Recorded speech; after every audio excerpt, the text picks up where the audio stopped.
রাস্তার ল্যাম্পপোস্টের নিচে বসে এক ছোট্ট ছেলে পড়াশোনা করছে। নেই পেটে পর্যাপ্ত খাবার, নেই গায়ে ভালো পোশাক। তেলের পয়সা বাঁচানোর জন্য রাতের পর রাত রাস্তার আলোয় পড়াশোনা করা এই ছেলেই যে একদিন পুরো বাংলার অন্ধকার দূর করবে তা কেউ ভাবেনি। হ্যাঁ, আজ আমরা জানাবো দয়ার সাগর ঈশ্বরচন্দ্র বিদ্যাসাগরের জীবনের সেই আসল সংগ্রামের গল্প, যা আপনাকে নতুন করে বাঁচতে শেখাবে। 1820 সালের বীরসিংহ গ্রামের এক অত্যন্ত দরিদ্র পরিবারে জন্ম হয় ঈশ্বরচন্দ্রের।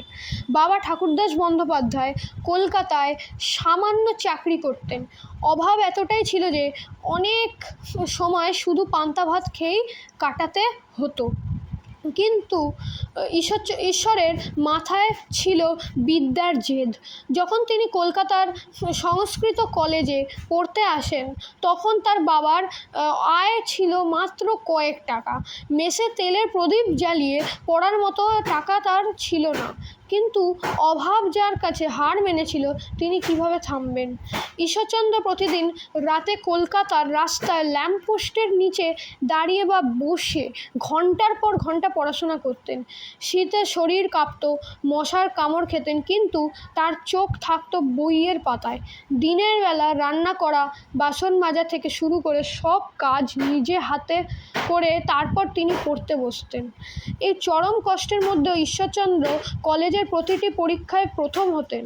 তার এই অসাধারণ মেধা এবং জ্ঞানের গভীরতা দেখে কলেজ কর্তৃপক্ষ তাকে বিদ্যাসাগর উপাধিতে ভূষিত করে, যার অর্থ জ্ঞানের সমুদ্র। তিনি শুধু নিজেই শিক্ষিত হননি, নিজের অভাবের মধ্যে দিয়ে বড় হয়েছিলেন বলেই তিনি গরিবের দুঃখ বুঝতেন। নিজের উপার্জনের সিংহভাগ তিনি বিলিয়ে দিতেন কাঙ্গাল, অনাথ আর বিধবাদের কল্যাণে। তাই তো তিনি শুধু বিদ্যাসাগর নন, বাঙালির কাছে তিনি হয়ে উঠলেন দয়ার সাগর। বিদ্যাসাগরের জীবন আমাদের শেখায়, পরিস্থিতি যত কঠিনই হোক না কেন, নিজের জেদ আর পরিশ্রম থাকলে যে কোনো অভাবকে জয় করে মহাপুরুষ হওয়া সম্ভব। বিদ্যাসাগরের এই লড়াই কি আপনাকে অনুপ্রাণিত করলো? কমেন্ট করে অবশ্যই জানাবেন। আর আমাদের এই নতুন চ্যানেলে আপনি পরবর্তী ভিডিওতে কোন মহাপুরুষের জীবন সংগ্রামের গল্প শুনতে চান তাও লিখে জানান।